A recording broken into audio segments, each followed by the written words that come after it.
అటువంటి శ్రీరామచంద్రమూర్తి యొక్క అవతారం మనకి భద్రాచల క్షేత్రంలో విరాజమానమై ఉన్నది.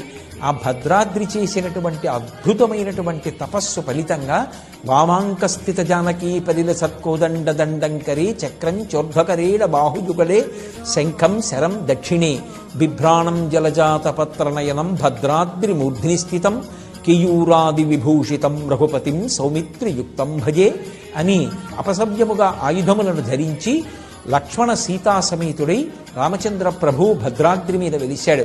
అలాగే మన రాష్ట్రంలో ఒంటిమిట్ట, గొల్లల మామిడాడ మొదలైనటువంటి అనేక క్షేత్రాలలో అద్భుతమైనటువంటి రీతిలో రామచంద్రమూర్తి యొక్క ఆరాధన, కళ్యాణము జరుగుతూ ఉంటాయి. చక్కగా ఆ రోజున రామాలయానికి వెళ్ళి రామచంద్రమూర్తి యొక్క నామం చెప్పి రామకోటి వ్రాసి అందరూ కూడా తరించడానికి పరమ యోగ్యమైనటువంటి కాలం.